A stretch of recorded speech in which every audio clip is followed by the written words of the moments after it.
We can misuse anything externally to fill a void internally. Drugs and alcohol are merely symptoms. No more band-aids on bullet wounds. This was a statement made by today's guest, Bill Nielsen, who will share his years of experience as a high-functioning and high-performing sales rep while using substances as a means to cope with stress. His journey has taken him from the top of the mountain to the bottom of the valley.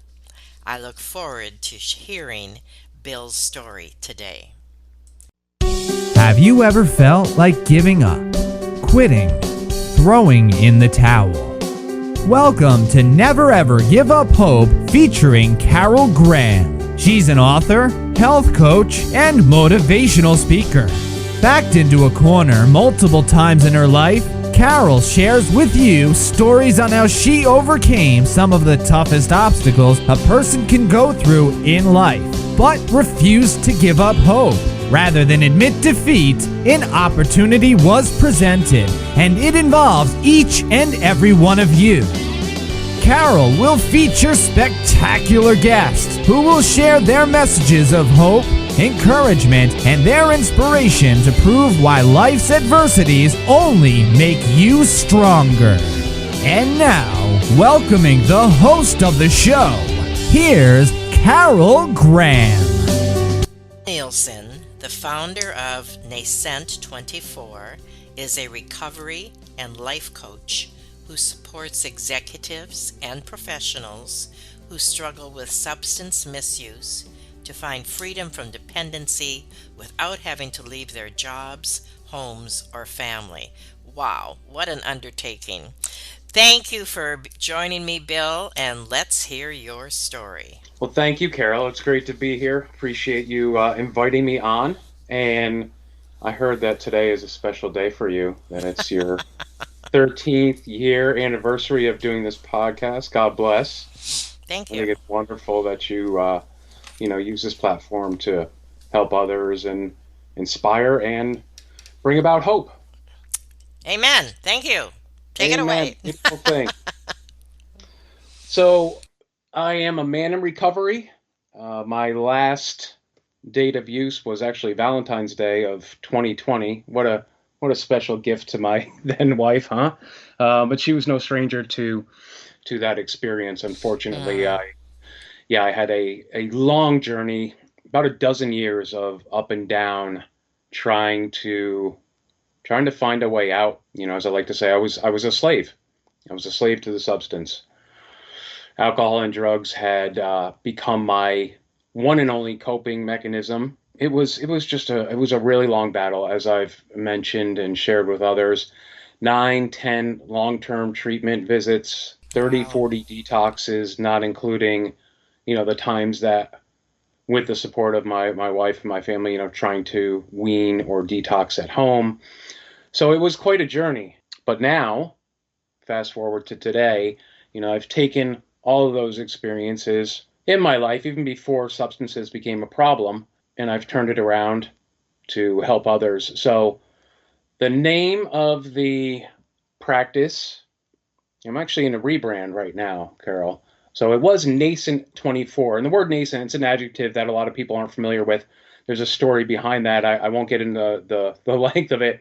But it means something coming into existence and showing signs of future potential, right? So just a word filled with Okay. hope. Okay. And then the 24, obviously, one people you often jump to, oh, one day at a time, which it certainly is. But for me, it was more of just that mindfulness and the practice of staying in the present. To today, I just got off the phone with my web builder. So we are rebranding to a name that actually speaks more to people. Same premise, but it's Renegade Recovery and Wellness. I like that. Thank you. Yeah, Nascent 24 people are like, what is that? We have no Right. idea what that. Right. So this is much more appropriate. And in terms of the mission is still the same, but I have broadened it a little more to helping all people, because that's the reality of this type of work. I don't you previously had said executives and professionals, and that was just because of my past experience. I found it easy to connect with that population because it's an underserved population. But everyone struggles with something at some point in their lives. And I do come from that place that it's not about alcohol or drugs. It's not about the substances. Like I said, we can misuse anything at any given time to fill Right. that void, right?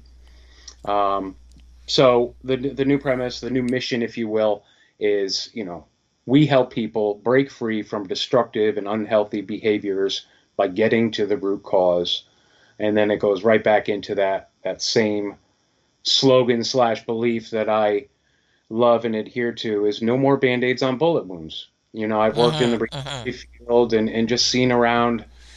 There's just too much of the surface level stuff being done. And the way that I found my freedom and my peace and my balance and my contentment was by finally getting honest with myself and starting to look inward and looking at the root cause of some of my behavior patterns. Because for me, I'll give you a little bit of my story, right? The substances didn't become a problem until I was in my mid 30s. Wow. Yeah, I started drinking probably senior year of high school, and it was pretty typical, quote unquote normal. Along the road, I dabbled in some other substances, recreationally, and by the grace of God, I was able to pick them up and put them down. But in my mid 30s, I had some life stressors. I was working in that high-paced, high-stress environment of sales. It was 100% commission, razor thin margins, just go, go, go, combined with some additional life stressors of purchasing a home, Mm-hmm. throw in the economic downturn of 2008. And the long and the short of it is that I turned to alcohol to find some relief, which is not abnormal or atypical from what a lot of folks do. But the problem was that's the only thing that I used, and before I knew it, I was unable to stop. I like to tell people that I inadvertently reprogrammed my biochemistry. It got to the point where I'd say, okay, I need to slow down. I've been drinking way too much. It's impacting my life and my business, and let me just take the weekend off. And I would make it till Saturday, Hmm. maybe 4 o'clock, Wow. and it was like, I need a drink. That continued to go on for a while. And I remember, and I've shared this before, I remember after some time had passed, I started to get the physical manifestation of withdrawal symptoms very quickly. And I would get resentful over that. Like I know guys who have been drinking for, 20, 25 years that their hands are steady as a rock. And here I am waking up at 5 Mm. in the morning, shaking and sweating and, still having to go out and perform and do things. And there is one remedy for that, and that's to have yourself another drink. That's right. And if you want to 10x and exacerbate an already rough situation, that's one way to do it. That's a surefire way to do it. Yeah, so like those yets or those nevers that people say, well, I'll never drink in the morning. I'll never do this. I'll never do that. Hmm. Good. Yeah, I it like was that. it was it was a very slippery slope at a very high rate of speed for me. Never And say it's never, right? right, never say never. So that's how it begun. The wheels fell off very quickly, and I thank God I had the support of, like I said, my family and friends, and I started to seek help, but I couldn't get it right. I couldn't maintain any real length of sobriety for the longest time. I recall, and it was actually I'm in southern New Hampshire, and it was my last treatment visit. A little bit of fast forward here, but I remember like in the driveway, looking up in the sky and saying, like, is this what my life has come to? Is this what it's going to be? In and out of treatments, loss of jobs. Oh gosh, I trashed 5, 6 figure jobs. There were periods where I was even unemployable to do Hmm. like, labor type stuff. Once again, displaced and removed from my family, hundreds of miles away, losing a house, losing cars, just all of those things. And I realized at that moment that I needed to do things differently. Was that your pivot point? Yes. And it just came be a I'm trying to look at this from other people listening. So we're going to have people listening who may be there right now. And how do they speed that up? How do they realize that they've got to do something now, like you did? Yeah, so very important point. That realization, that pivot point, was, like I said, about 12 years of misery, Mm, of the loss, of being homeless three different times. I went from, a very nice large home to being homeless all within 1 year. wow. So it was, the pain had become great enough.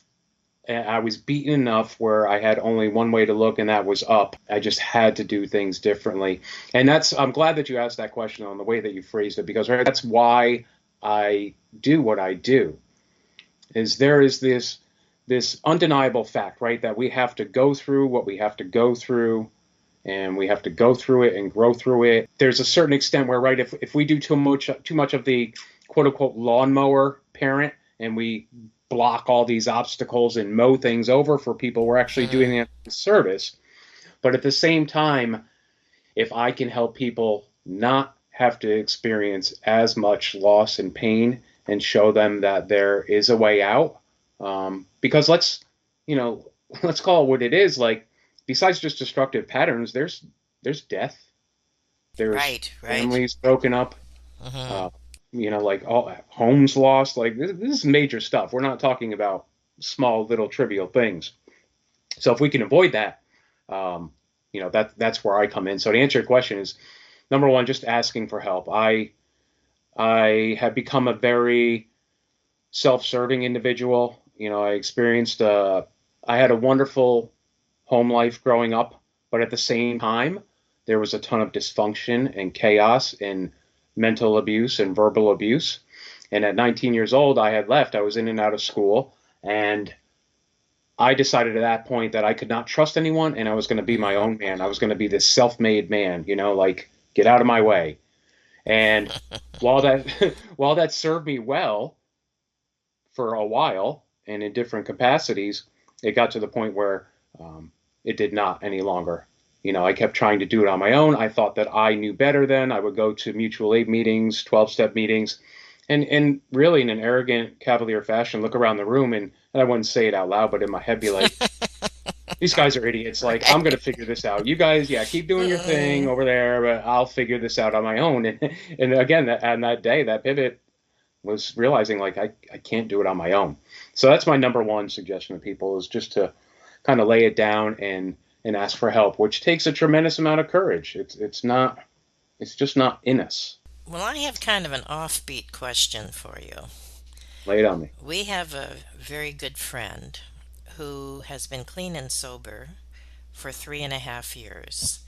And last week he fell off the wagon and he's gone down very, very fast.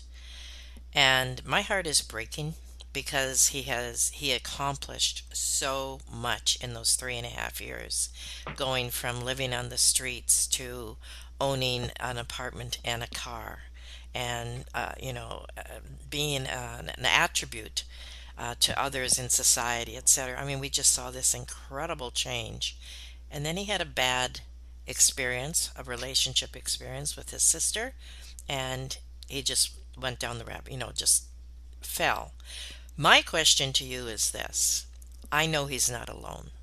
Soon, very soon, I'm sure I'm going to run into him. I want to know what to say to him.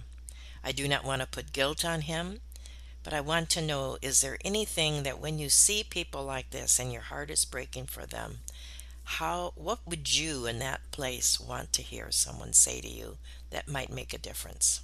It's actually not hard. So it's letting someone know that you're still there for them, and that you love them, and that you're not judging them. Okay. Together we can get through this, because there's so much, and this we'll circle back on this, but when we relapse, and you heard my my story before, Mm-hmm, mm-hmm. professional, there is so much shame around that, Oh, and okay. that when it happens, right, we fall into the shame spiral. It's so hard to get out of. And by hearing that, you know what, you're okay, I love you, I'm here for you, is just the number one thing people can do. Not question how could you do this, or Oh, I'm I get sorry it. this Yes, happened, like yes. anything like that. Yeah. Just say, hey man, I love you. I'm here for you. I appreciate that because that's kind of what I was thinking. And very important to me is to not let him or anyone that you talk to about things like this is sense that you are making them try to feel guilty. Yeah. Pointing out the obvious, like, Yeah. oh, you were doing so Yeah, well. Yeah, like, exactly. no Yeah, kidding, yeah, thanks. yeah. That's So why I that's a feel the way I do. confirmation. And I'm Yeah, sure if it was a confirmation for me, I'm sure many others possibly have been thinking the same thing. So thank you, thank you, thank you for that. you're Okay, welcome. is there anything else you want to share about your story before we take a quick break? And then we're going to go into some of the programs that you have available. So anything else you want to share along those lines? No, I think that's a good little precursor. Okay, okay. All right, we'll take a quick break and we'll be right back. Carol Graham would like to show you the path from misery to miraculous triumph in her fast-paced memoir, Battered Hope. She relates her determination to succeed as someone who experienced one horrendous nightmare after another. Gang raped and left for dead, loss of a child, husband falsely imprisoned, and cancer. Nothing could break her tenacity or faith. No matter what you face, heartache, loss, suffering, or injustice, Carol will illustrate how she became a victor the same way you can. The secret is to never, ever give up hope. Order your copy at Amazon or batteredhope.blogspot.com. So, the next part of your interview, I would like to ask you some specific questions about the programs and the process that you have that you share with others. So, let's start with what is a CRSW?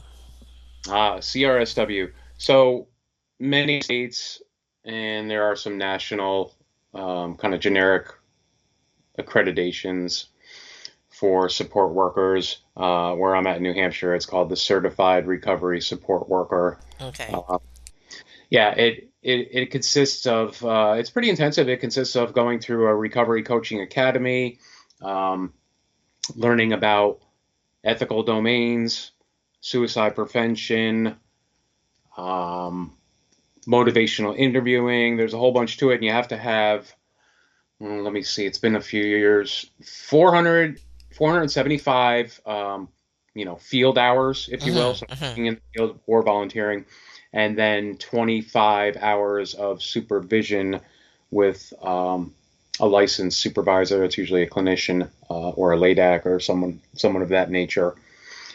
And then you are required to, have the continuing education credits, and they've actually changed it here in the state now where you need basically a weekly supervision. So you sit with an hour, either in an individual or a group format with, again, that supervisor, and just do caseload review and talk about Mm. situations that arise and any new modalities or therapies or anything like that, just to really stay on top of, your game, so to speak.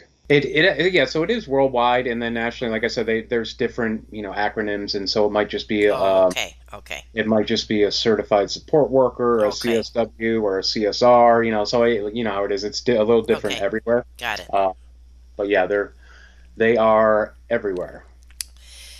Would you explain, please, the three-step process? The three-step process. So this gets into the whole root cause type of deal. Mm.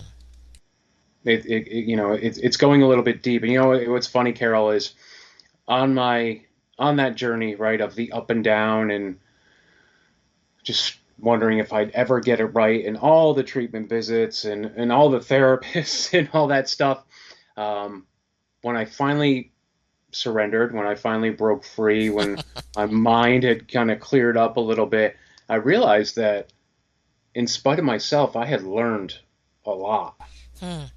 like a lot. So it was really beautiful to have this process unfold. Um,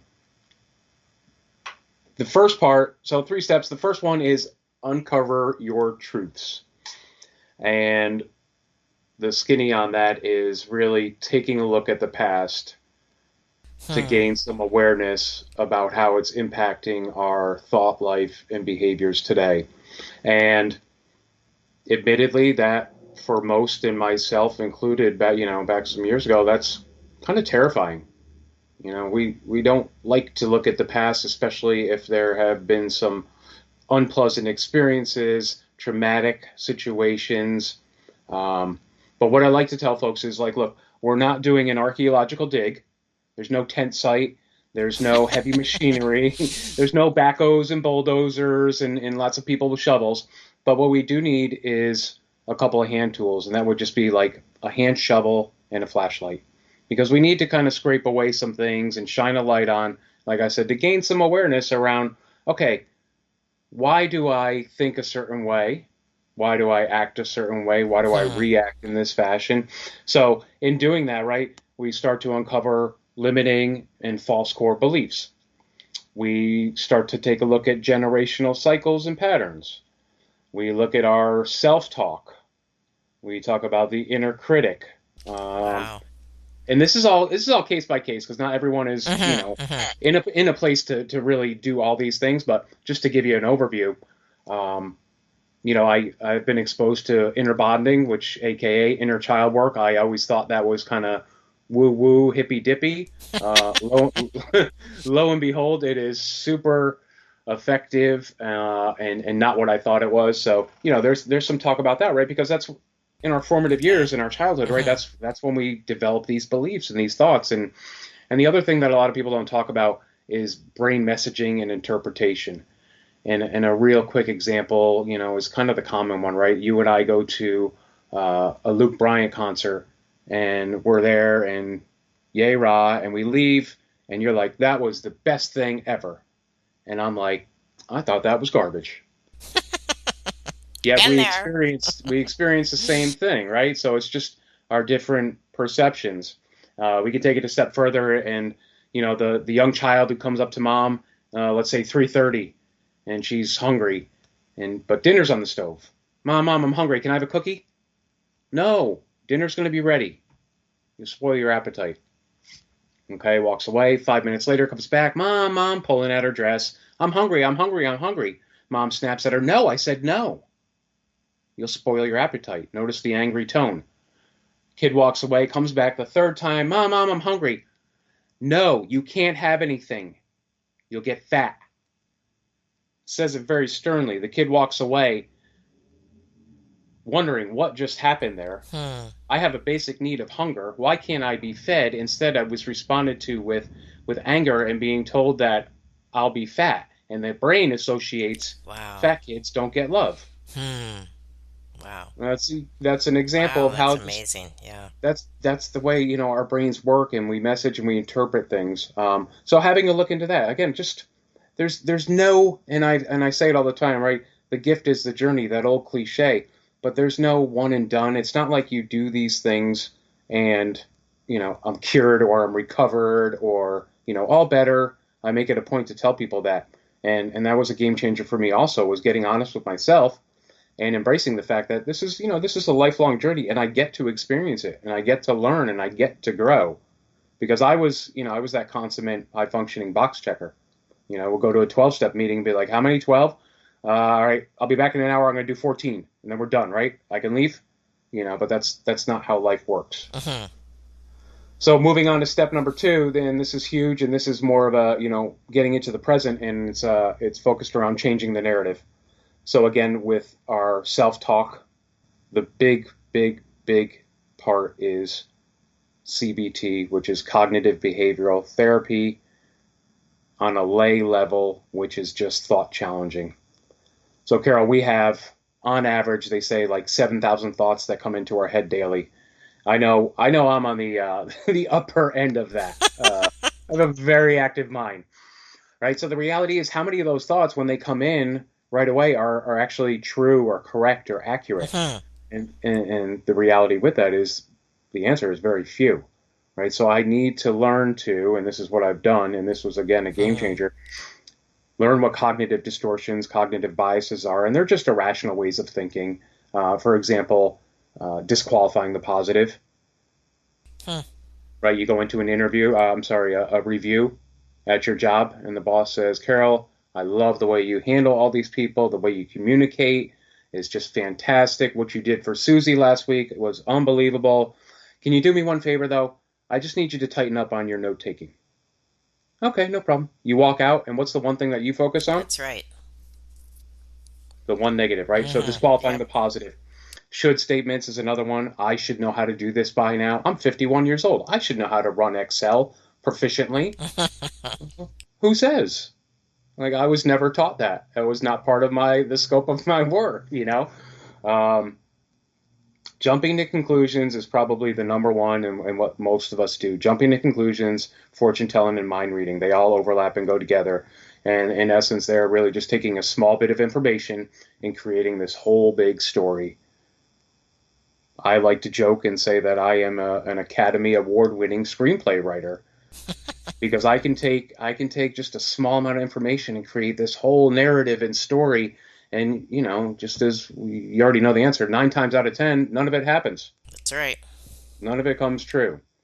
So really being able to, like I said, recognize these distortions. So there are some worksheets that we employ in the beginning, and then it just becomes second nature. You start to catch yourself and be like, all right, am I jumping to conclusions there? Am I using emotional reasoning? That sounds like a should statement, Bill. All right. So we just challenge it and we redirect it. Super, super effective on just maintaining some peace of mind throughout the day. And then the last part, we get into the fun stuff, and it's a little more future oriented, and that is rewriting your story. We are the authors of our story.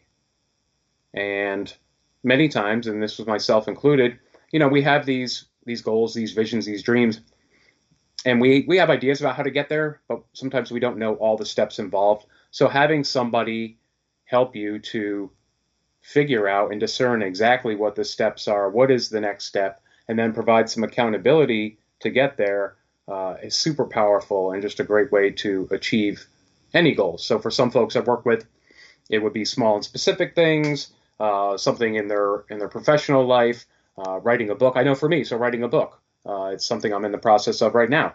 And initially I was like, all right, so I need to schedule some time. I need to get my laptop out and have no distractions. So I named 3 things. But in reality, there's 31 things that I need to do to actually begin this process and continue this process and then complete this process. So that is the kind of quick version of the 3-step process. And as I mentioned, though, it is case by case. It's just an outline form. The first thing that I do with people is just sit down and listen. I really And appreciate listen. that, and I took a lot of notes there. You had some incredibly valid points, and I thank you. Now, is this part of the 12-week program, this 3-step process? It is. Okay. So I offer, I've obviously in business, we have to look at what works and what doesn't work, hence my rebranding. But I've changed up the offering. So I have a 12-week, which includes all 3 steps. I have 2 different 8-week programs, so we can do a quicker version of the 3-step. Pardon. Or for some people, like as mentioned, they're not super interested in looking at step 1, which is, I don't recommend, but looking at the past, they're just not ready to do that. Hmm. So if we can do like an 8-week and be like, all right, let's deal with the present. Let's get you recognizing some of your irrational thought patterns and how to work through them, and they get a little more future oriented. And then the last one is just doing a weekly one-on-one session with what I kind of call topical, right? So what are you experiencing? What did you struggle with this week? Right. Okay. And just kind of going moment by moment. And is this a program that you offer online, or is it strictly in person? No, it's the whole hybrid model. So if someone is close enough to me and we can do it in person, then that's always the Hmm. best and number Hmm. one.